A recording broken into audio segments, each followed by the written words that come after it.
Welcome to Flavor Text, a podcast where we examine the lore, story, and gameplay and the intersection between them in Arkham Horror, the card game. I'm CrabbyTerror8, and I'm joined as usual by my preternaturally aware co-host, Kevling. Hi, Kevling. How are you? I'm fine, thank you. How are you, CrabbyTerror8? I'm pretty good. It kind of feels preternatural because it feels like we've done this before. It's like deja vu all over again. Yes. Deja vu all over again. Yes, thanks to my technical skills, we've already done the first half of this podcast once, but my microphone decided it was going to record something completely different to me. And yes, it sounded like I was wandering around an empty house 3 rooms away. So let's try again, shall we? It was like you'd start an idea and then just lost interest. Just wandered kind off. of walked away. Yeah, that's right. What's that over there? So I'm sure this will, and in a way, I think as we were saying, it's a good thing because we get to put Heart of the Elders Part 1 and Part 2 together, which they. Yes. Our first draft, we just did well. Part 1 on its own, didn't we? And it did feel a little bit stretched to fill the Yes. episode. So Exactly. we thought we'd bung the second half in as well and do it as a one-off. Yes. I thought maybe we did get some correspondence, just one piece of correspondence from Jose, which was about the Boundary Beyond, which seems like a million years ago since we did the Boundary Beyond, but people do send us correspondence to ftexpodcast@gmail.com, and it's always welcome. So Jose says, I love the podcast. Thank you for all the deep dives. In your latest episode, The Boundary Beyond, you were wondering about what was ironic about Ichtaker's comments referring to the investigators as, quote, more than you seem. I've always interpreted the irony of her statement. Was lost on her being about Ichtaker is the one who is more than she seems, with her perfect English despite living in the middle of the Mexican jungle, being able to see through time and obviously knowing more than she's telling us. It's rich of her to say that we are more than we seem for peering across the boundary when she's the one who initiated the process to begin with. So they're saying it's a bit sort of ironic that she would be saying that when she's the one who's the enigma. That's a really good point. I think we don't know why we didn't pick up on that. I think I was a little bit thinking along the line of almost like a meta commentary things about that. Oh, we are humans in the 21st century controlling this person back in 1926. So we are more than we seem. So, I think that's the angle I was taking. But, that's a very good point. She certainly is more than she seemed in multiple ways. Yeah. She is a bit of an enigma wrapped in a riddle, wrapped in a whatever. She is a bit of that. So, so that was the Boundary Beyond. So, where are we up to, Kevling? What's going on with this good old forgotten age? Well, unsurprisingly, we're heading back into the jungle, aren't we? Last scenario, we were in Mexico City in the Boundary Beyond. Yes. And we had to fight what's-her-face. We had to fight Padma and Rita at the temple ruins, didn't we? That's right. Yes, that's right. And then we the paths were open to us or something, or depending on what we saw and what we depending on how many of those locations, wasn't it, that we that we resolved determines how many paths we know. Exactly, sort of a midnight masky kind of effect. You kind of get as many as you can in the time that you have, and most people are going to probably manage with a couple at least, or 2 or 3, and so from there it's sort of heading into the jungle, like you say, to find this nexus of an Nkai, which is what we need to find before, the whole world collapses in a heap. Yes. So there's you then have these 2 parts. Heart of the Elders doesn't exactly explain at the beginning what the Heart of the Elders are, but there's a sort of a set of intros here. Shall I read the first intro? Yeah, sure. And it's been several days since your party ventured forth into the rainforest once more, and each day the hazards you face grow more dangerous and frequent. Securing enough food and supplies for the journey is a constant struggle, and you are harassed at every turn by the jungle's inhabitants. Fortunately, you have seen no sign yet of the serpent people who attacked the previous expedition, but you're positive that they're out there, watching and waiting. On the morning of the 6th day, you find the entrance. It's a huge cave opening, partially obscured by trees, brush, and vines. You nearly missed the great cavern more altogether, despite its enormity. Surrounding the cavern's entrance are 6 stone pillars, each covered in strange grooves and carvings that glow in the dim red hue. Perhaps one of your guides will understand what this means. Yes, so there we go. We found the more that we were looking for. Yes, and then we have to make a decision, don't we? But it all depends on what is in our decks. So if one of us has Ichtaka in our deck, we can choose Let's Consult with Ichtaka. If one of us has Alejandro in our deck, we can choose Let's Consult with Alejandro. And if one of us has the Expedition Journal, we can consult that instead. Or if none of the above are true, we can go, I wish I knew more about this. yeah. That's the head-scratching option. Yeah. What? Yes. So the Ichtaka option, Intro 2, the entrance is warded against intruders, Ichtaka says cryptically, her eyes closed as though probing the cavern with unnatural senses. These pillars are the key. Each is a test of wit and will. She steps toward one of them and touches it with her palm, and its glow brightens. You notice now that the grooves along the pillar's foundation depict a pattern you have seen somewhere before. If Ichtaka believes this place to be warded, you trust her opinion. There must be some way to break these wards. Begin this scenario with Ichtaka in play. Skip to setup. Not bad. Not bad having her straight in play. That's good. Yeah. If you go down the Alejandro route, then Alejandro examines each of the pillars studiously. It's a lock of some sort. Look here, see, the grooves do not line up perfectly. He twists one of the pillars and you can see the pattern along its side shifting. I wager if we entered the cave, we would not get very far without these pillars in the correct formation. Just a hunch, I suppose. But I think we should examine this area further before we proceed. You know Alejandro well enough to know that his hunches tend to be correct. And so you begin with Alejandro in play and go to setup. Yeah, and then Intro 4. I always like any reference to the Expedition Journal because, as we know, we could have all died on a previous expedition. Yes. So it could be our journal or it could be a previous party's journal. So they always a bit careful how they word it. So yes, the previous expedition's journal doesn't have all the answers, but as you browse its pages, you are struck by a familiar diagram, one drawn by Lorenzo, an expedition member who never made it back to Arkham. It is a delicate recreation of a carving that was on the wall of one of the Etzley ruins. Many of the patterns and hieroglyphs you see in this drawing are shared among these pillars. It cannot simply be a coincidence. These pillars are surely the key to finding your way to Nkai. Nkai? I never know how to pronounce that. Never mind. Nkai. Yeah. Begin this scenario with the journal in play. Proceed to setup. Yes. And then the setup is relatively straightforward, isn't it? Although there is the very first bullet point, I don't think there's ever been a setup quite like this. It says, if all 6 paths are known to you, proceed to resolution 1. So you've done the introduction. If you've done particularly well at the Boundary Beyond, you completely skip this scenario entirely because you already know what you need to know.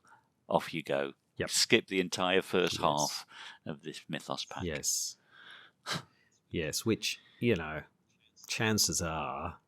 Oh yeah, chances are it's not happening, but chances are, but it does give you that option. It's definitely not something we've seen before, is it?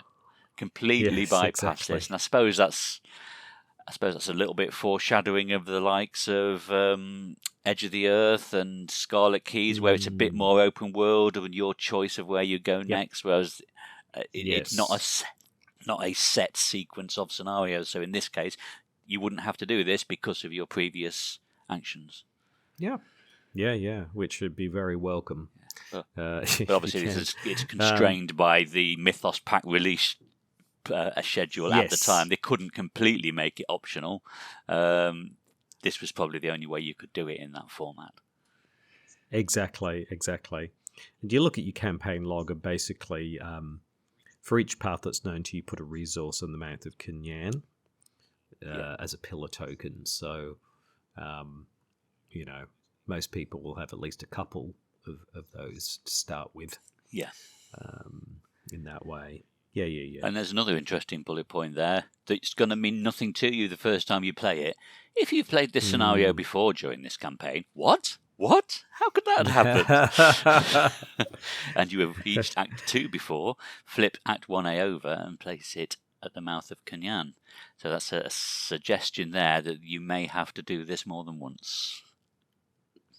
Yes, so that's the sort of a hint there, and then it's the good old making an exploration deck, using assets from the from earlier scenario to do that. So you're using some of the earlier from the very first or the second scenario, the overgrown ruins, the Temple of Fang, and the stone altar. And then you're adding to that the new locations which came with that, I think. There's a couple of them, the time-racked woods and the stone altar, I think. Is that right? I think that's about right. Yeah. And you start with the mouth of Kinyan on its Caverns Moor side. Yes, there is essentially it's side, a two-sided location, isn't it? One for each half. Yeah, exactly. So you start there. So it feels like you're retreading, the very beginning of the scenario because you're using some of those assets again, but just in a slightly different context this time. Yes. Yeah. And that's pretty much the setup, so isn't it? Not too much. So other than the fact that you could skip it entirely, or you might be doing it for a second or third time, it is quite a standard setup, isn't it? It is. It's very standard, and of course, it would feel very familiar because it's exactly like it's very similar to what you've done before in that way. So yeah. So here we are. It's part 1. We're at the mouth of Kinyan. Agenda 1A, the jungle's heart. You are deep in the jungle now, surrounded on all sides by the uncharted wilderness. All around you, the rainforest sings its lyrics found in every chirping insect, every snapping tree branch, every serpent's hiss. So as an action, you can explore, draw the top card of the exploration deck, and if it is a connecting location, put it into play and move to it. And there is a 5 threshold, doom threshold on the agenda. Yep. And the Act 1A is search for the pattern. 6 stone pillars surround the entrance of the cavern, each carved with a series of uncanny grooves and hieroglyphs that form an intricate pattern. Touching them causes the grooves to glow brightly, and twisting them causes the patterns to shift and change. Perhaps these patterns match the glyphs found in other regions of the jungle. 2 clues per investigator to proceed. At this stage, you don't know what you're supposed to be doing. That it's a relatively short act, but it's not clear at the very beginning what you're supposed to be doing. No. You've just got to get some clues. And I guess that's why if you're replaying it, you don't start there. You start yes, because you know what you're supposed to be doing then. Yes. You know what you're doing. Exactly. So that's where the Act 1A starts. So getting 2 clues per investigator doesn't usually take very long, so it's almost like you're kind of just acclimatizing yourself to the area and just working out what you need to do. Yeah, I'll just do the mouth of Kinyan, the Caverns Moor. It's 2 shroud. There's no clues here. It's just got an action: resign. Let's make camp and solve this puzzle tomorrow. And once you know what's going on, that actually makes sense. That you might decide, rather than taking any more damage or horror, we'll just resign and try it again. And action, you can check your supplies if you have a compass. Look at the top 3 cards of the exploration deck. Place 1 at the bottom and the other 2 on top in any order. So, it's like the map, but in this case, it's the compass. So that allows you to stack the deck in the exploration deck as you have been able to do before. So, yeah. And the next new location is Time-Racked Woods. 4 shroud, 2 clues per investigator. It's just jungle traded, so it's one of the standard ones that will be in the Explore deck at the beginning of the game. It's got a double action option on this location. Choose a non-elite card worth vengeance points in the victory display and place that card in the encounter discard pile. Group limit once per game. And that's probably something we should have done when we were playing this, shouldn't we? Because we were victim of the, particularly in the second half, we were terrible victims of vengeance. Yes. Yeah. We got a little bit of flavour text there. The flora along this path are wildly distorted. Some of the flowers are withered, some are vibrant, but all are alien to you. And it's worth a victory point as well. Yeah. No, it's definitely worth doing that. If you've got 3 or 4 vengeance points, you definitely want to take advantage of that because it will make your life a lot easier. It's interesting they put it in there. They must have recognised that the vengeance points can really mess up your game in the second half, particularly. Yes, and it's interesting that this is a location in the first half. I don't think it's not in the second half, is it? So no. Until you know that can really muck you up in the second half, you probably go, I won't bother with that, it's fine. Yeah.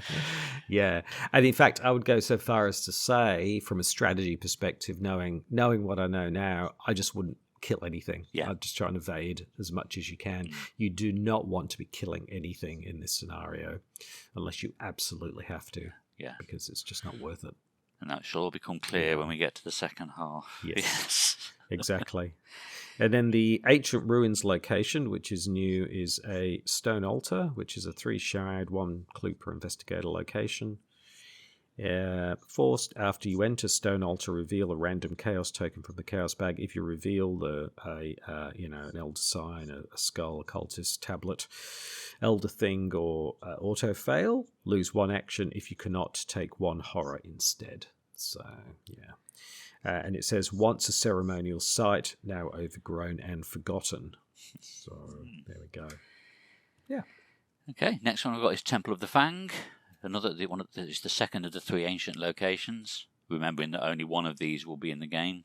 2 shroud, 1 clue per investigator. Temple of the Fang gets +1 shroud for each vengeance point in the victory display, so that's already there, an inkling that things get more difficult depending on how much we've angered Yig, I guess. Yeah. Rising just over the tree canopy is a time-worn step pyramid of pale stone. A storm of hissers surrounds you from the trees. Victory 2. Overgrown Ruins. Shroud 5 on this one. 1 clue per investigator. Forced. After you enter Overgrown Ruins, if you are poisoned, lose all remaining actions and end your turn. A dense thicket of flora obscures the route to these ruins. Tendrils of vine grip the pyramid steps as though holding on for dear life. Victory 2. So I guess the narrative there is all of these dense flora, all of these vines and what have you are making it more difficult. And I suppose if you're already poisoned, you're not on your top form, so to speak, and so you're finding it much more difficult. So it's going to take you longer to get to the top. Get to the ruins themselves. Yep. There we go. So that is the new locations on this scenario. Well, that didn't take long, did it? So I don't know why, but in my mind originally I thought the pillars were sort of all around the moor, but they're not. They're kind of pillars are at the moor, aren't you? But you're finding examples of the symbols that you're looking for on the scattered locations. We don't know why the resources are on there yet. That will come on the next act, won't it? So, yes. Exactly. When you're at this point, all you're doing is wandering around finding clues to progress the act. Yeah. And then after 5 turns, the agenda will advance. Yes. So, I think it's likely that the act would go first. You would think so, wouldn't you? Yes. You're going to get a couple of clues each within 5 turns, aren't you? I would have thought. You'd think so. You'd think, actually, you could get them in the first turn. And so that flips, but it doesn't flip into text. It flips into the winged serpent. So already we have a We have a monster on us, a monster serpent elite. It doesn't have any health, which means it can't be killed. It's 8 fight and 5 evade, so it's up there. Trying to evade or fight this thing is going to be tough. It spawns at the mouth of Kinyan.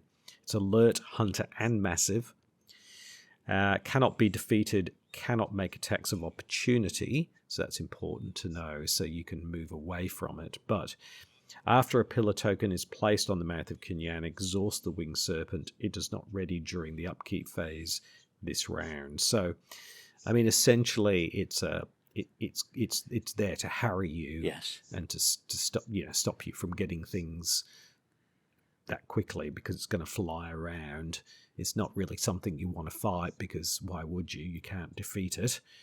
And even evasion is not going to be easy, but you can run away from it without taking attacks of opportunity. So or do other things. Yes, you. Yeah, exactly. And interestingly, it's got the subtitle of the Wrath of Yig. Yes, so Yig is not happy. Definitely not.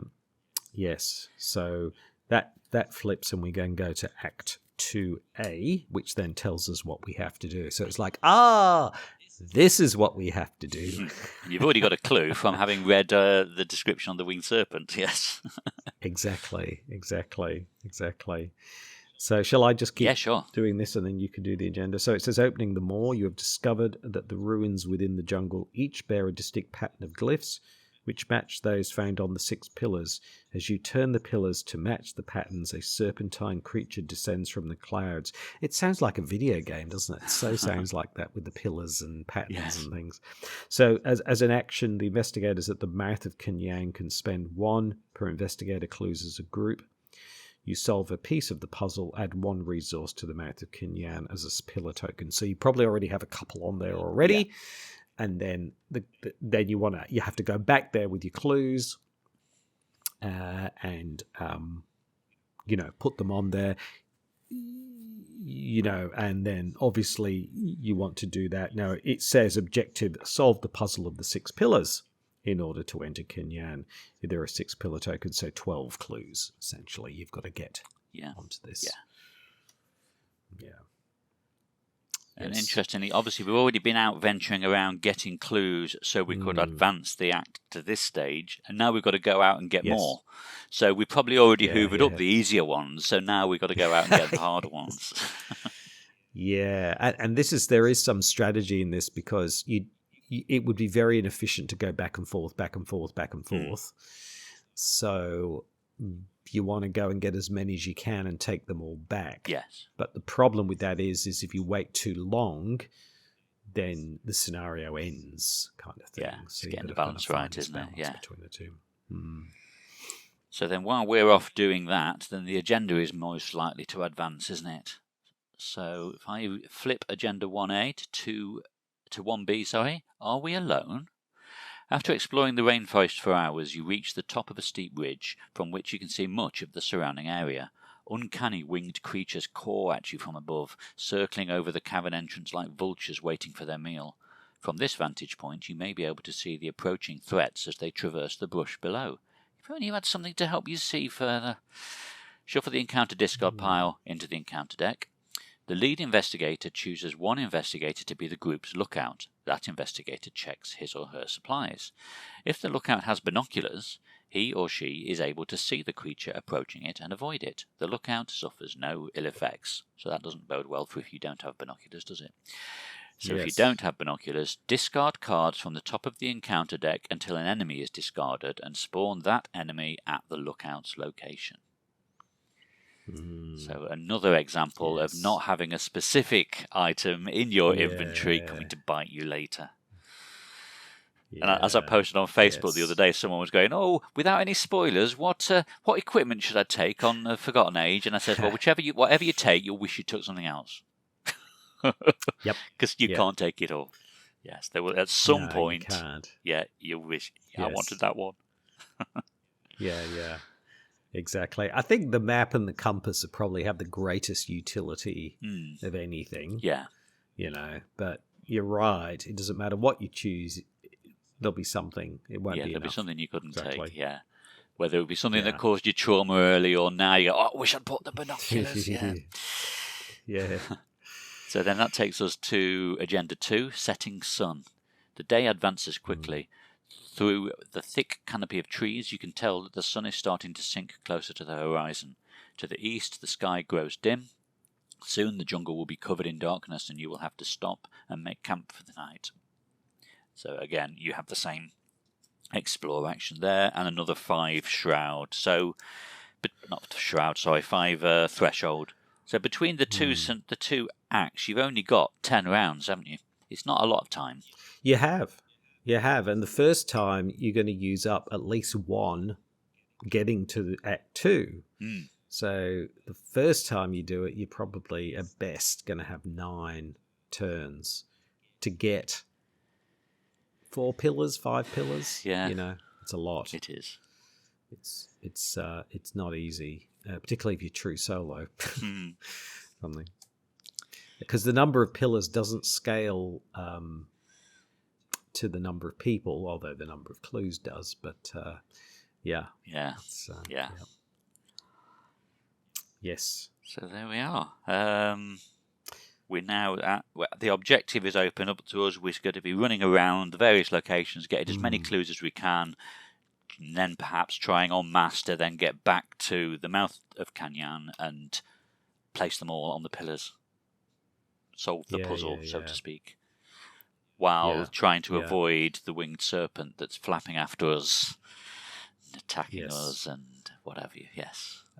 And all the other enemies that are all bouncing around. That's true. As well. There's a fair few in this deck, aren't we? Strangleweed, basilisks, lots and lots of treacheries, pit vipers, boa constrictors. Yes. And most of which have vengeance on as well.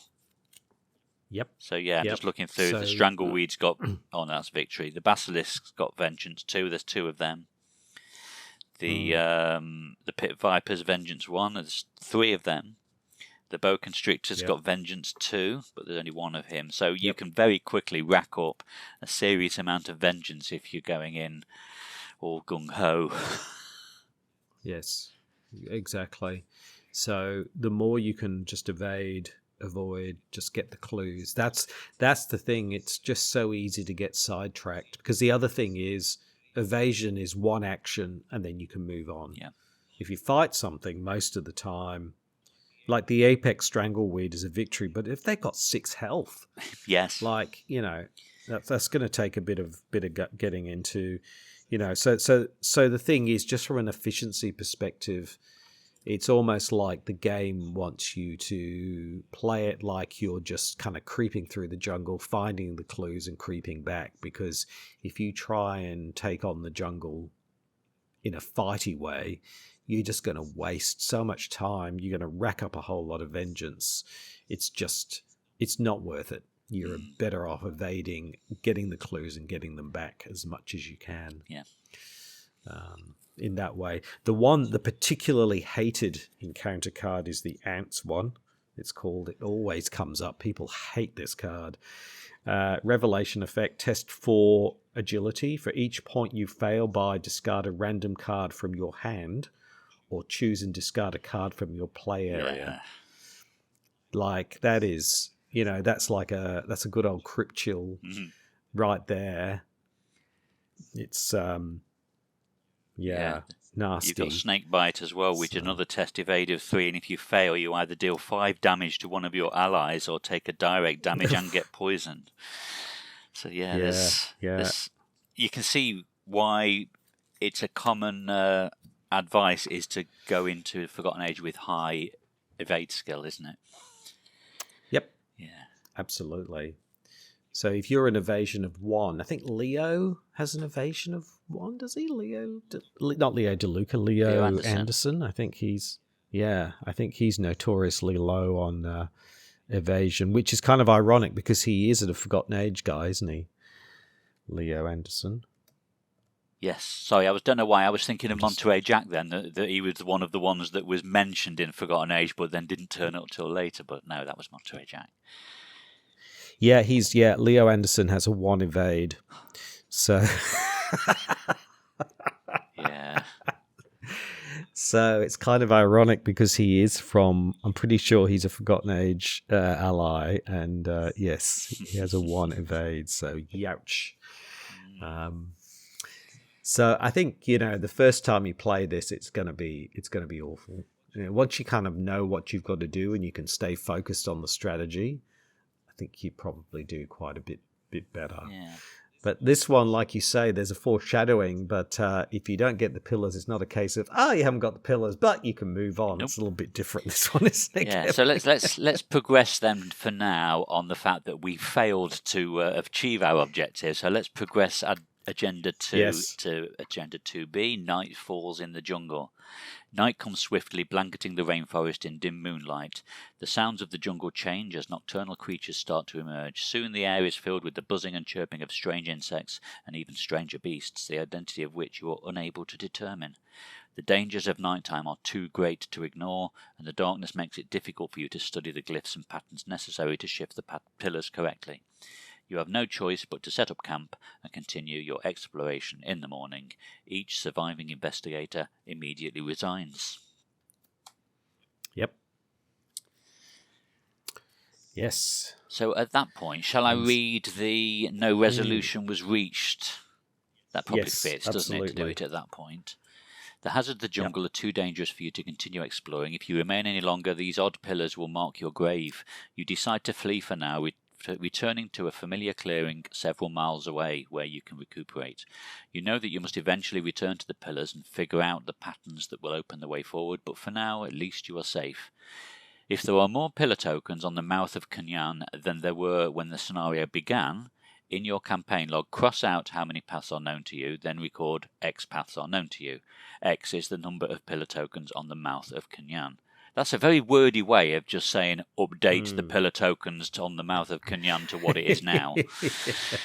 Yes, basically, yes. Now, then it says the investigators must replay Scenario 5A Heart of the Elders Part 1. Reset the game to this scenario setup. Do not record anything else in your campaign log except for any trauma suffered from your previous game.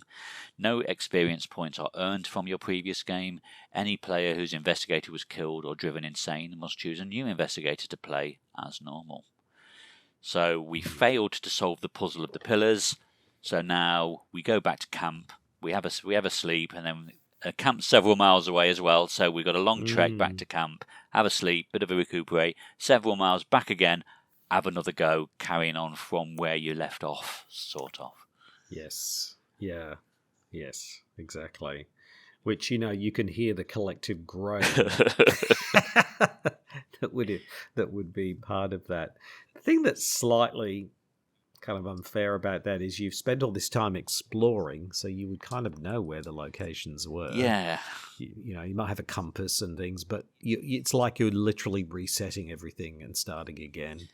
Yeah, and you've got to explore all over again, haven't you? All over again. Yeah, it kind of would work. I would almost hazard a house rule, personally, where you leave out the locations you've explored and you just kind of...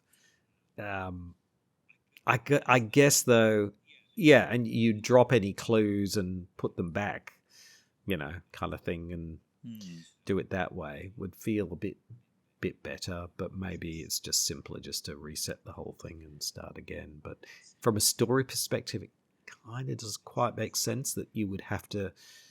It's almost like you've forgotten all of the places you've just been to.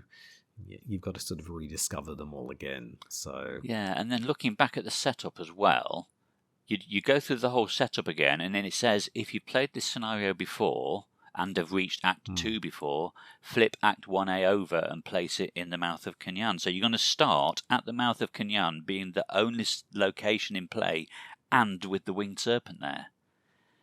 Yes. It feels like a real disadvantage there, unless I'm missing something. No. So you've got to, like you say, you've got to. Not only have you got to explore again, you've got to do it while fending off the winged serpent. Yeah. And it'd be strange because some of the locations would have, even though you've solved it, some of the locations are going to have clues back on them again. Yeah. Right. And those clues are meant to represent patterns you've already learnt Yeah, so you know what I can mean? go back and learn a new puzzle from a place you've already researched and studied previously. I suppose that at least that way, if you've got a low intellect investigator, you're not at a dead end. Only, Sure. if it left you that it was only the locations you hadn't solved before, you might be stuck with the more difficult ones and not able to get any further. Where at least you could go to the lower shroud locations and get the clues from there, I guess. Yes. Yeah. Yeah. So it makes sense from a gameplay perspective. But not it doesn't narrative. make sense from a story perspective. There's definitely a break there. Yeah, it doesn't. So anyway, that's what you've got to do. Yeah. So yeah. So and I guess it gives you an opportunity to use those nearer locations you wouldn't have used the first time. Yes. Because you would have used them flipping. So it would be slightly easier, you would think, than what it was before. Yeah. But it's just the fact that you have to replay the thing again, and you possibly again. Yeah. And maybe again, it would start to get. I think you'd really, be reaching really a table flip moment at that point. Yeah. Yeah, exactly. So if you go into this knowing, what you've got to do, it's different. Yes, but I think, the first time, it wouldn't be a welcome, particularly if you had to do it 3 times or something. My goodness, or 4 times. Yeah. Yes, true solo, particularly like you say, could be particularly punishing. Leo, true solo, something like that, be pretty bad. Yes. Do you want to take the advancing of the act then, as if we've now we've been through it maybe a second or third or 7th time? Yes, exactly. We've finally achieved the object. Yes. I actually remember I played this with someone who wasn't so into Arkham Horror, the card game, and I remember this was just the breaking point, kind of the killer scenario. Yes. They never played again. Yeah, so you flip Act 2A, and it says, entering Canyan. With a deep rumbling that shakes the ground outside, something inside the cavern shifts in a distinct sequence. The 6 obelisks slowly descend into the ground, twisting and turning. The serpent creature that guarded the cavern lets out a shriek of anger and hate before flying off and vanishing behind the tree line. Well, that was handy, wasn't it? One by one, the stone pillars disappear into the dirt and the earth stops shaking. R1. So that's what you want. And R1 says, swallowing your fear, you enter the cavern. In your campaign log, record that the jungle watches. Next to this, in the parentheses, record the names of each card with Vengeance X in the victory display. Do not record any tally marks under Yig's Fury. Each investigator earns experience equal to victory X, but you can't spend that. No. You have to proceed immediately to Heart of the Elders Part 2. So, obviously you could, leave it for another day, but basically you're just moving straight on to the next one. Yes. Okay. So, yes, Heart of the Elders Part 2. Again, is a fairly... shall I read the intro for this one? You descend down miles of steep cold stone. The tunnels are chokingly narrow at first, filled with rubble and detritus. Finally, you reach level ground, and the cavern's true nature reveals itself before you. It's as though there were an entire world below the surface. The cavern's ceiling is like a stone curtain of sky above you. Even more vast and terrifying are the endless depths below you, beyond the edges of stone chasms and archaic bridges. On all sides, this underground realm seems to extend beyond the boundary of your sight. You wonder just how far it reaches. Perhaps the entirety of the known surface of the earth is but a top layer of another world. Yep. Yeah. Yes. Quite evocative, that definitely, really, isn't yeah. it? And it's when you're in the zone and you're playing the scenario, and maybe you might be skimming the text or whatever. Heaven forbid when you're doing a flavor text podcast. It's easy to miss the fact that we have travelled miles now down into the bowels of the earth from. in my head and in my memory, it's like, oh yeah, we solved the pillars, we step through the cavern door, and here we are at the next scenario. But no, we're travelling down, we're descending for miles. Yeah, it's easy to skip and forget that bit. Yeah, and I think that's because, unlike Edge of the Earth and others where they use three-dimensional ways to kind of create 3 dimensions in, like Edge of the Earth is sort of going up the mountain and things like that. They didn't do that kind of thing back in these times, so everything still felt very flat. They didn't kind of evoke that kind of depth idea. Or maybe they will later in these scenarios. Well, they did in Carcosa, remember, jumping off the balcony? Yes, there was that. Yes. And then we had the building with 3 floors as well. But generally, you're right, it's a flat map, isn't it? Yeah. It is. And you're right, this one doesn't give you that feeling of immense depth. No. Yep. So then in terms of the setup, it's just a case of gathering the relevant encounter sets, put the Mouth of Kunyan into play, but on the other side this time, the Depths Beneath version. And then essentially what we just did at the end of the previous scenario was basically logged what vengeance we had, and we put those cards back into the victory display as the Jungle Watchers. Set the Descent to Yoth aside out of play and build the exploration deck from 5 single-sided locations and 4 or 4 different encounters, treacheries. Yeah, which is similar to so this is like very similar to the Doom of Etzli, right? This is inside. Yes. Kind of thing. Yeah. But interestingly, doesn't reuse the Doom of Etzli locations. It's got its own set. Yes, because I guess we're like I said, we're miles under the earth now, aren't we? So the fact that we wouldn't be stumbling across locations we found before, if we would, that would be quite a stretch of the imagination. Yes, exactly. And I guess that's why that would be as this is split, 2 scenarios split out of one 60-card Mythos pack or whatever, there's limits as to how many new cards they could fit in there. So I guess that's why they had to reuse a whole bunch for the previous scenario, because all the new ones were being used in this half. Correct. That's just a side effect of the distribution method, isn't it? Yeah. Okay, so shall I take... Well, we'll have the act and the agenda now, won't we? So shall I take the agenda? Absolutely. Agenda 1A, The Lonely Caverns. Though much of this cavern system is natural and untouched by humans, you are stunned to find signs of an ancient civilization that once inhabited the area. If there are no clues on your location, so this is an action, if there are no clues on your location, you can explore. Draw the top card of the exploration deck, and if it is connecting, put it into play and move to it. And forced, when this agenda advances, do not remove Doom from each location in play. And that's a threshold of 7. Yeah. Okay.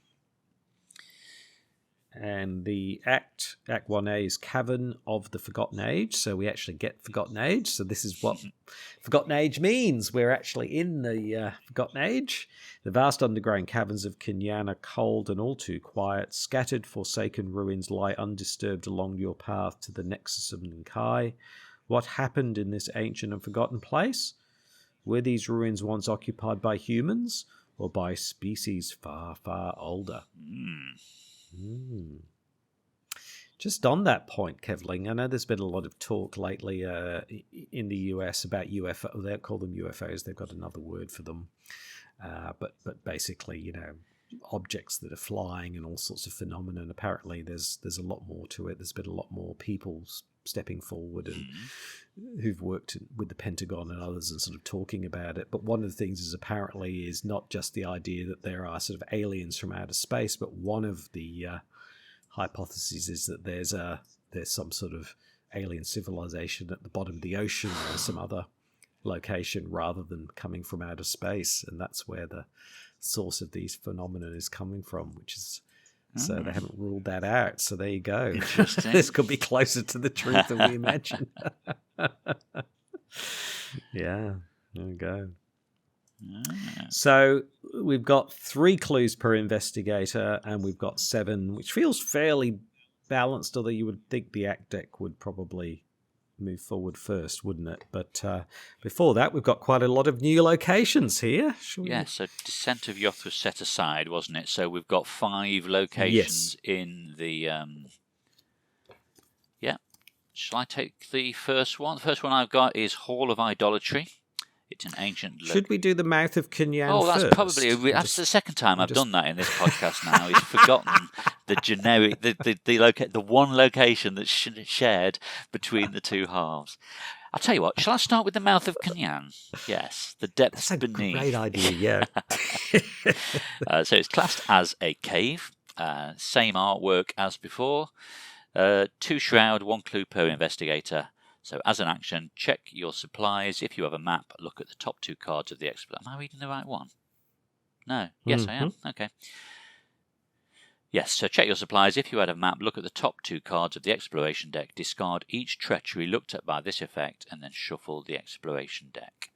Even the enormous size of the cavern entrance pales in comparison with the vastness of the depths below. Now, this might be really nitpicky, Kevling, but wouldn't you have thought that when you're exploring the jungle, you might have a map that kind of helps you? Whereas when you're exploring a totally undiscovered underground vastness, the compass would be something you would probably need. You know what I mean? It's like, oh, I've got a map here. Yes. You know what I mean? Unless you're making the map, I suppose. But I always assumed the map meant you kind of knew vaguely where the jungle locations were, back in the day.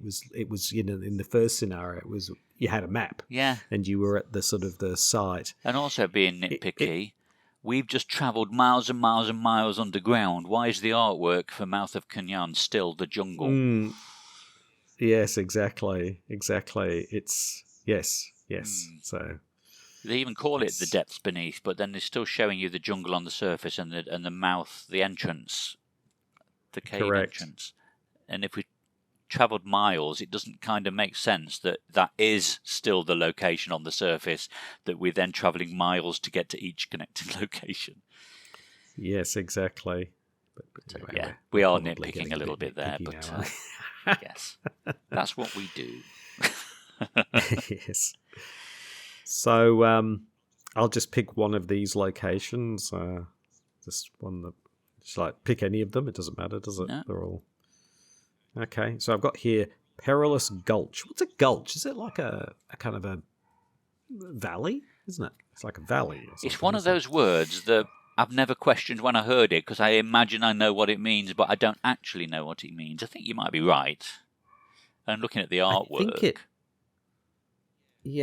I think it's one of those things I've seen in lots of cowboy movies where they talk about gulch. A gulch is a deep, narrow ditch with a stream running through its base. A gully is similar, but smaller. Okay, it's a big gully. There we go. Yeah, big gully. This big gully is a 4 shroud, a 1 clue per investigator location. It's sort of very dark and greenish looking. It's kind of hard to work out what's going on in the actual picture. Forced. After you fail a skill test while investigating Perilous Gulch, check your supplies. If no investigator at this location has rope, place 1 doom on Perilous Gulch.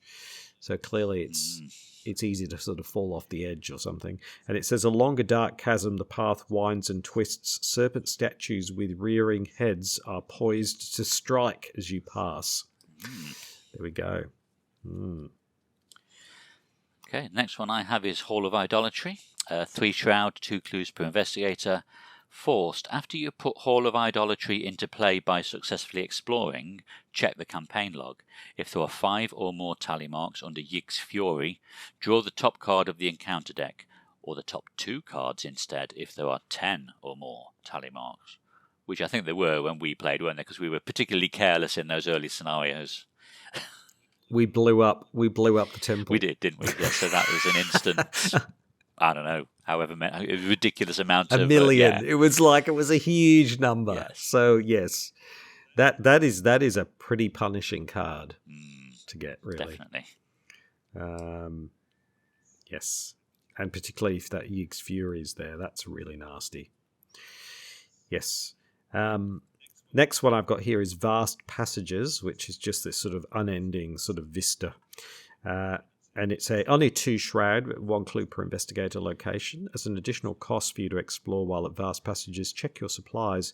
If no investigator at this location has binoculars, you must spend an additional action. Well, that kind of speaks for itself, really. That's like, it's so vast, you need the binoculars to work out what's going on.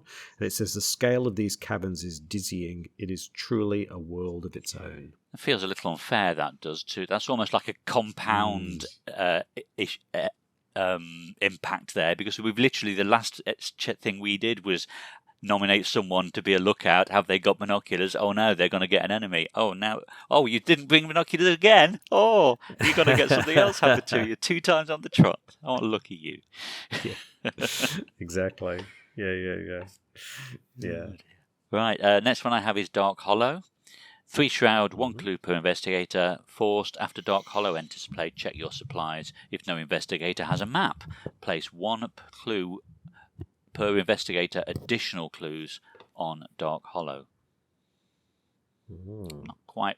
I'm trying to work out thematically why, if you didn't have a map, there'd be more for you to investigate there. Whereas if you did have a map, there wouldn't be. You'd think it'd be the other way around, wouldn't you? If you've got a map, it might help you find more exactly. clues. Again. And the other thing is, where would you have gotten the map from? Because this is all, no one's ever been here. Yeah. You know what I mean? Yeah. That's the thing. That's why the compass kind of makes more sense, because you'd be using a compass, right? Yeah, to work out you're still going in the same direction that you were before and you've not been turned around or whatever. Yeah, unless you're using the map to chart things out, perhaps. I guess. But then that's... Yeah, I agree. It kind of doesn't quite make sense, does it? And then a bit of flavour text there. The throat of the cavern extends for miles, and you cannot help but feel you are descending into the belly of a great beast. 1 victory point. Finally, we've got Crystal Pillars, which are only a 1 shroud, 2 clues per investigator location, so that sounds all right. It says, forced after you enter Crystal Pillars, test 1 willpower. But this test gets +1 difficulty for each vengeance point in the victory display. If you fail, take a damage and a horror. So this is why you don't want vengeance in the victory display, because we found that this was pretty bad for us. And it's not capped either. Often when they do these tests that increase, there's a cap, up to a maximum of 5, say. But no, you could be having to do a willpower test of 8 there or something. Yeah, it's exactly. And it says enormous white crystals pierce through the tunnel, sending reflections of light across the walls and ceiling. Or even the idea that, investigators at this location can pool their willpower or something. You know what I mean? There's ways you could, but that's a victory point. So it's either going to be really easy if you don't have any vengeance, or it's going to be, pretty bad. Yeah. Yep. Okay, so that's all of our locations. So I guess chances are we'll have found our 3 clues per investigator before 7 rounds have passed. So shall I progress the act? Hope so. Yes. So Act 1B, in circles. With very few landmarks to spot along the dark and lonely tunnels, you must rely on your wits and navigation skills to make your way forward without getting lost. If only you had an easy way to mark the places you've already visited. Shuffle Descent to Yoth into the exploration deck. The lead investigator chooses 1 investigator to be the group's scout. That investigator checks his or her supplies. If the scout has chalk, you're able to avoid travelling in circles and the scout suffers no ill effects. If the scout does not have chalk, place 1 clue on each location in play from the token pool, and then, if the scout is on a single-sided location, shuffle that location back into the exploration deck and move each enemy investigator that was at that location to a connecting location nearest to the mouth of Canyan. So it's almost like it sets you back 1 location, doesn't it? Yeah, of course with the extra clues, which means it's harder to explore because you have to get rid of the clues on a location before you can explore. Yes. So, Yeah, because you'd have to re-explore to bring that location back out that you were just at, and it could be the one location that is connected to the depths of Descent to Yoth that you want to get to. Yes.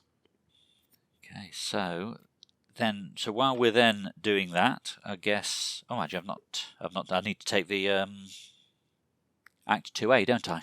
Yes. Yeah. So I've just read the Act 1B. So that then takes us to Act 2A, Descent into Dark. The deeper you descend into the cold darkness, the more you feel the crushing weight of the world above and the dizzying reality of the world further below. You suddenly long for the surface and wonder if you will ever see the sky again. Objective: if each surviving investigator is at the descent to Yoth and there is no doom on it, you may advance. Well, the Hall of Idolatry is the linking... Oh, no, there's two. Crystal Pillars and Hall of Idolatry are the two. The Hall of Idolatry makes you draw more encounter cards.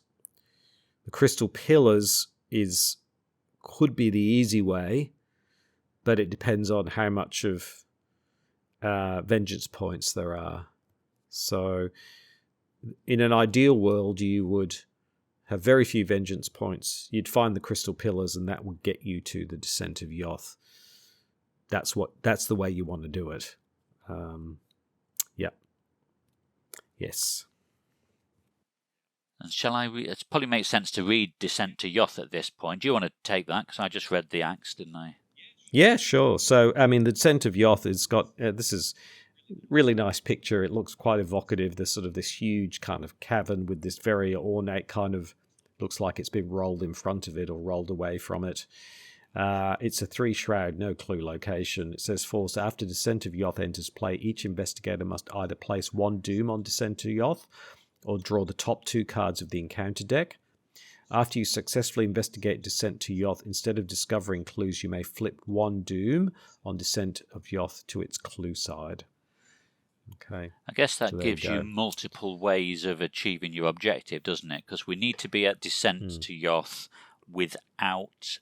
and still be alive and there be no doom on it. So it may be if you're a particular fighty investigator, it might be easier for you to take the 2 encounter cards rather than the clues. Yep. Or the other way around.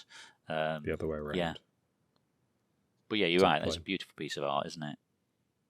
It's great. I think it was the cover, wasn't it, of this box, of this scenario pack? I think so. I think you're right. Yes, it was. Okay. So we are exploring these caverns, trying to find that location.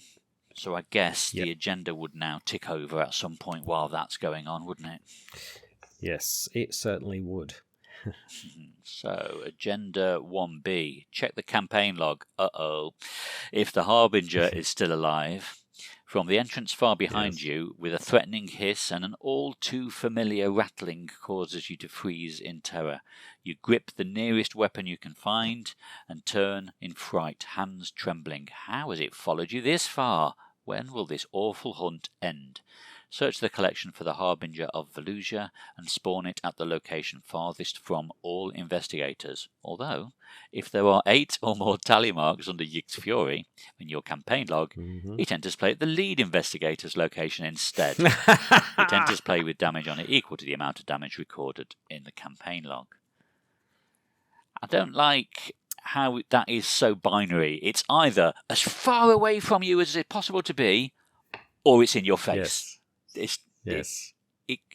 don't know, it ought to be a middle ground somewhere. If there is between 3 and whatever, spawn it 2 locations away. I don't know. Just feels a little bit harsh, shall we say. It's very punishing. The Yig's Fury is punishing, and the vengeance points, they're very punishing. A lot of the enemies in this area, and we found this, the Brood of Yig gets +1 fight for each vengeance point. The Serpent of Yoth gets benefits for vengeance points.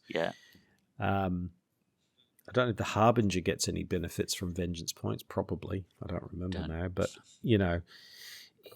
there is just so many things that this particular scenario does to punish you for past deeds.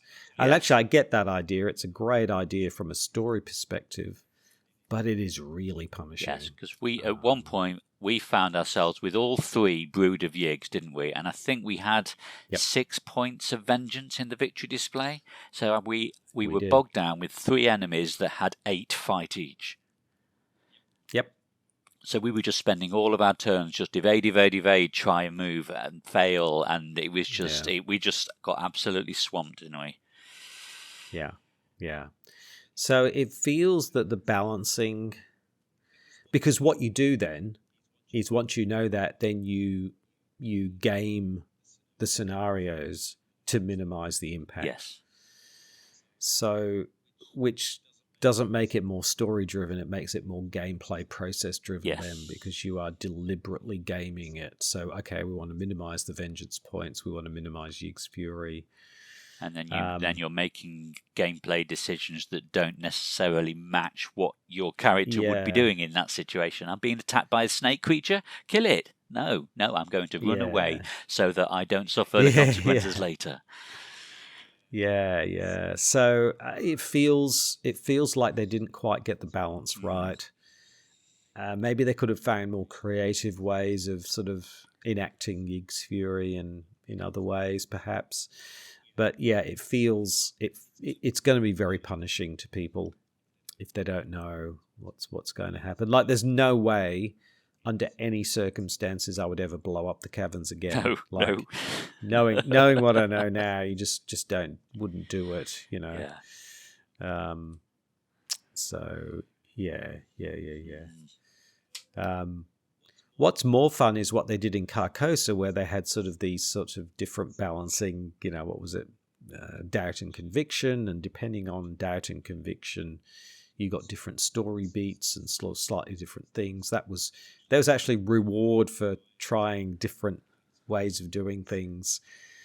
So you're not, you know, you could maybe have that playing out in some way, but it's just, it just punishes you really badly. Yeah. Anyway. Yes. So there we go. Yeah. Yes. So where are we now? We've just revealed the Harbinger, didn't we? I think that's what we did. Right. Yes. So I just need to read Agenda 2A then. Eyes in the dark. Bright yellow eyes peer at you from all sides as you continue delving deeper into the cavern. The glowing orbs vanish as soon as light is cast upon them. They vanish as light is cast upon them, reappearing as soon as the darkness returns. If there are no clues on your location, explore.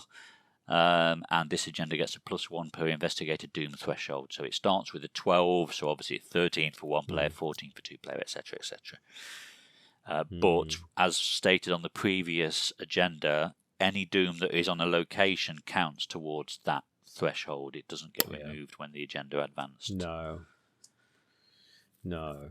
But to be honest, I don't think the doom threshold is the issue. No.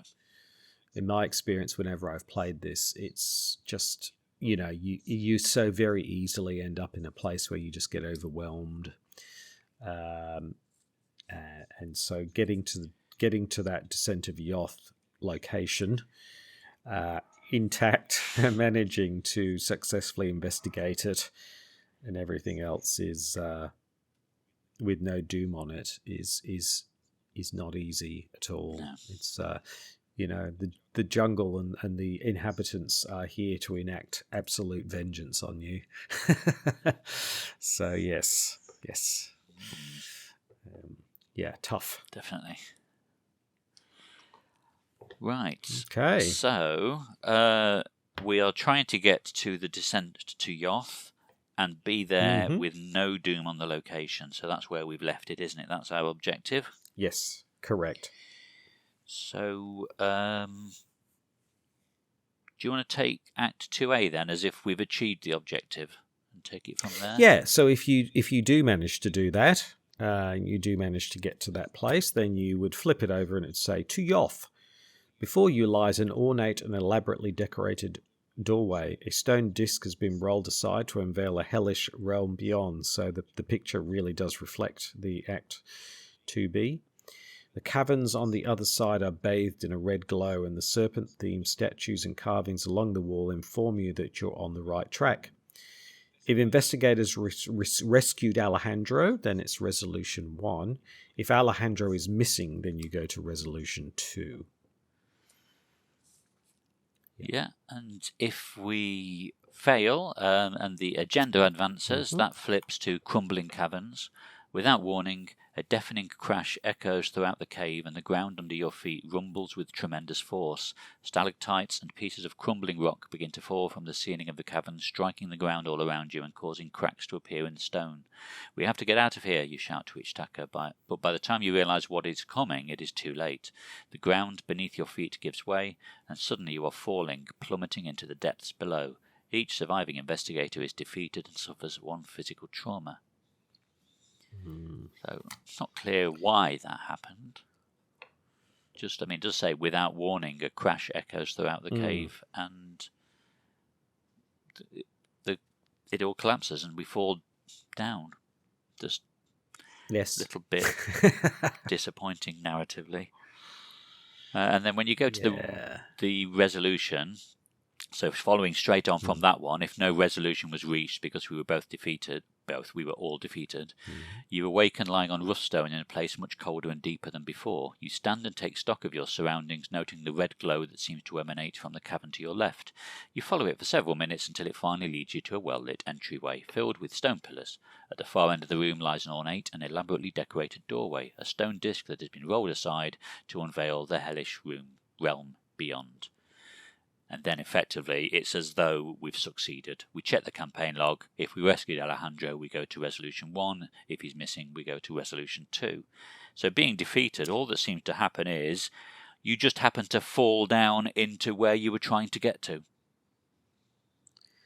But if you're already at the Descent of Yoth and you get defeated, then you fall down to the same place. You fall down into somewhere that connects to the... It's a little bit clumsy, isn't it? It is a little bit clumsy. It is, yeah. It doesn't quite work narratively, anyway. It doesn't. I can understand what they're trying to do, and like we've said before, they had limited number of cards that they could create or develop for this scenario because of the size of the pack. So there's limits to what they could do within those constraints, but I'm sure they could have narratively done it a bit better. Yeah, it feels kind of a bit contrived and convenient. Because like you say, you could have been at the Descent to Yoth, then you get defeated, and then it says you awaken much colder, in a place colder and deeper than before. Then you follow the corridors, and you're back at that same room on the Descent to Yoth card artwork with the red gaping maw and the stone disc rolled aside. Yes. But anyway. Exactly. Yes. Yeah. But then whatever happens, we're facing Resolution 1 or 2, dependent on what we did with Alejandro. Yes. So I do Resolution 1. Yeah, sure. So Resolution 1, this is where you have rescued Alejandro. So he's with us, or he would have been with us, right? He would have been rocking along beside us. Resolution 1. Finally, Yoth, Cavern of the Serpents, the cursed ones who fled the destruction of Velusia. Alejandro examines the entryway with wonder in his eyes, arms raised in exultation. You know not of what he speaks, and you are beginning to grow worried. Just then, something scutters. Oh, I've never heard that word. Something scutters behind you, and a sound like the click-clacking of a claw catches you by surprise. Emerging from the darkness behind you are several alien creatures, the likes of which you have never seen. 10 feet tall with canonical bodies that end in 4 strange appendages of varying lengths. There you are, Alejandro says calmly. One of the creatures responds by clicking its claws against one another in a deliberate pattern. Take their minds, Alejandro commands to the creatures. We have no further use for them. This is your last human memory. Wait? What? Oh boy. Oh, twist. Now that's a cliffhanger for the next scenario, isn't it? If the Harbinger of Velusia entered play during this chapter, if it is in the victory display, cross out that it's still alive. If it's still in play, then set it aside that it is alive and record in parentheses below how much damage is on the Harbinger. Replace the number that was previously in parentheses. For each vengeance point in the victory display, record 1 tally mark under Yig's Fury in the campaign log. Each investigator earns experience equal to victory X value of each card in the victory display. It's just quite funny there, seeing just in 2 bullet points, one after the other, 2 completely different ways of saying, update that number. Just add a tally mark. Why not just do that for tracking the health of the Harbinger? Yes. No, it's like, no, record in parentheses how much damage is on the Harbinger and replace the number which was previously in parentheses. Just add a tally mark of how much damage has been done to it. Never mind. I'm being picky now. And then resolution 2 was if Alejandro was missing. Before you are able to cross into the next layer of the cavern, a sound like the clacking of a claw catches you by surprise. Emerging from the darkness behind you are several alien creatures, the likes of which you have never seen, 10 feet tall with conical bodies that end in 4 strange appendages of varying lengths. You are stunned to see a human figure standing at the head of the group, none other than Alejandro Vela. Dun dun dun! Take their minds, Alejandro commands the creatures. We have no further use for them. It is your last human memory. And then everything else is exactly the same. So all the way through, we've been tracking whether we've rescued Alejandro, whether we've not, whether he's missing, and actually it made absolutely no difference whatsoever. No. The outcome here is exactly the same, whether you were defeated, whether you succeeded and you'd rescued Alejandro, whether you'd succeeded and you'd not rescued Alejandro. It's all the same. We're faced by these strange aliens led by Alejandro, it appears, and they're taking our minds. Yes. You know what my grandmother would have said? Oh, the dirty dog.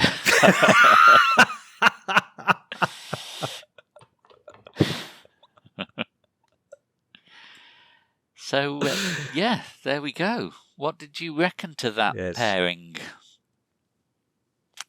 It's not great, was it? Oh, dear, yes. Yeah.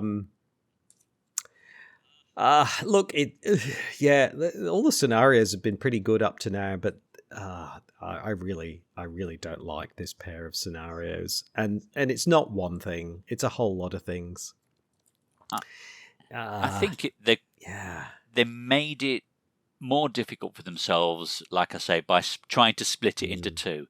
If it was one scenario where you had to find your way through the cavern and down into the depths, it probably would have played better. I don't know. It's just having that convoluted break in the middle, having to reuse other locations where it doesn't really make sense that you've reused them, having to replay that first half. It's from a sort of a narrative perspective, it didn't really work, did it?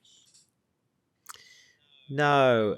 I think from a narrative perspective, I mean, we already said the Boundary Beyond sort of didn't do much to push the sort of the story forward very much, except this very nebulous, the paths are open to you kind of carry on. And this, this does a bit narratively, and I suppose the end is a bit of a kind of cliffhanger, but there's just aspects of it where the gameplay and the story just don't gel that well, particularly in the first half, like this running around looking at clues and then bringing them back. What kind of, I was thinking about this, what would have been good in the first half is if they'd made it a pure kind of procedurally generated problem solving with no fighting or anything. You basically had to kind of solve some kind of puzzle that was procedurally generated and different every time, and you had to kind of, I don't know, connect the bits together to sort of solve the pillars or something a bit different and a bit interesting, which didn't require a whole scenario and you keep replaying it. And then the focus could have been on the second half, which was then navigating the underground.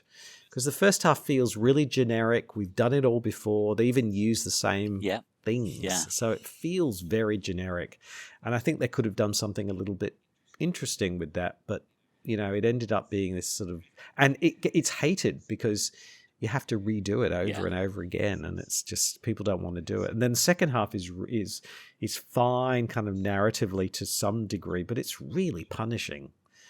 You don't get a break in between. It's really punishing, and it just feels really kind of cliched video gamey, then Alejandro turns up at the end, take their minds. And the other thing is, it's like suddenly there's aliens and Alejandro, it's like, wait, what? Yes. Like it's sort of talk about kind of narrative whiplash that suddenly he's back. And he's got these aliens with him. It's just like, what's going on? Yeah. It could be like, for example, the last time we saw Alejandro, he was tied to a train track in Arkham or something like that, and then all of a sudden he's here, miles beneath the earth, leading a little alien tribe. Yeah. Yeah. I mean, if he descended from the sky in a burning chariot with sort of, with aliens around, and it just. I don't know. It's not a twist that makes you go, wow, okay. It sort of just feels really kind of, what? Oh, boy. So, yeah. And obviously up until this point, we didn't know who was good in inverted commas, bad in inverted commas. No. The thread all the way through has been, are we siding with Ichitaka, are we siding with Alejandro, or are we forging our own path? Whereas once you've got to this point, I can't see any reason why you would ever align yourself with Alejandro on subsequent playthroughs. No. So exactly. It's sort of it's the sort of narrative that only makes sense the first time you play through it, those decisions you make. But once you know Alejandro is sided with, I mean, obviously we know that these are Yithians, and he's going to dispose of us now by taking our minds and what have you. There's no way you would side with him in subsequent playthroughs. No. And at the end of the day, it's just not fun. Yeah. It's just not a fun... It's partly not fun because we've done it all before. At the beginning, we did all this exploration, so it's nothing new. And not only have you done it before, you have to do it again and again, yes. Again and again and again. And then the second half is like just the same thing but super hard, unless you've gamed it. Yes. So it's just not fun to play for all of those reasons. It wouldn't be so bad if they'd tried something a little bit different, but it just feels like they kind of ran out of ideas and sort of just rehashed stuff. The other thing it reflects is that this Forgotten Age is based on multiple stories. One of them about Yithians. I can't remember what it's called. Where the person sort of goes back in time. And imagines he's in the Yithian world, and then it's like other stories. So they've kind of tried to mash these stories together in some kind of So with other campaigns, there's more coherent narrative. In this, it feels like they're kind of splicing them together, and so it's like, oh, okay, we've now got aliens involved, have we? It just feels a bit much. Yes. Yeah. So, yes. So I this is where the campaign has sort of lost me a bit, because even Boundary Beyond, even though I wasn't a big fan of that one, it felt okay. It was doing something different, wasn't it, with the time travel and everything? Yeah. And in fairness, they were trying to do something different here by splitting it into two, but I think it just put them into a dead end as to what they could do creatively within the resources they've got. Like, I think I've said it about 3 times now, but the fact that they'd only have a handful of cards for each half of the scenario limits what they could or couldn't do. So I think it's probably clear why it's not been done again. Yeah.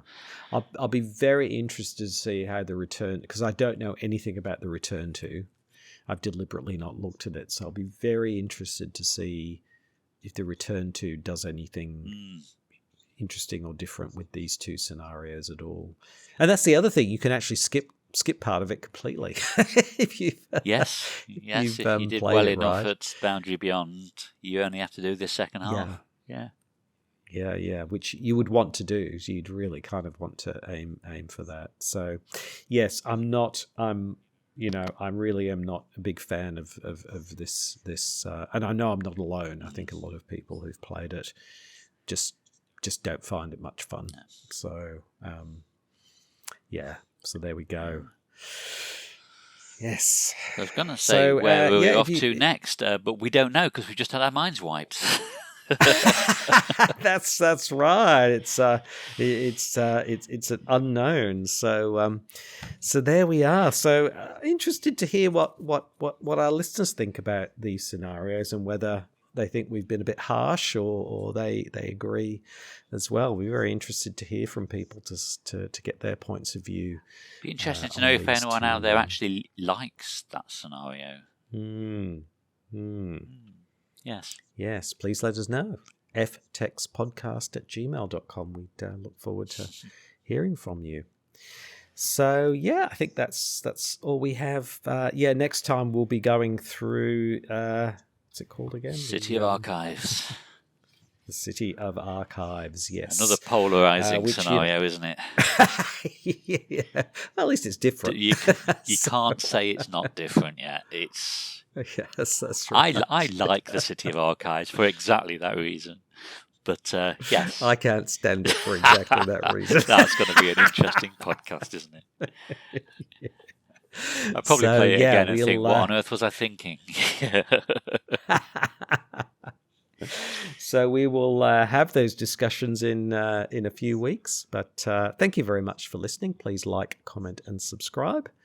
And until next time, I'm CrabbyTerror8. And I'm Kevling. And we'll see you later. Bye-bye. Bye. So as usual, thank you for listening. We're on all the major podcast platforms, so please subscribe on your podcast service of choice. And if you have any feedback, you can email us on ftextpodcast@gmail.com or on Twitter @textflavor. So on behalf of Crabby Terror and myself, thanks for listening and we'll see you next time. Bye.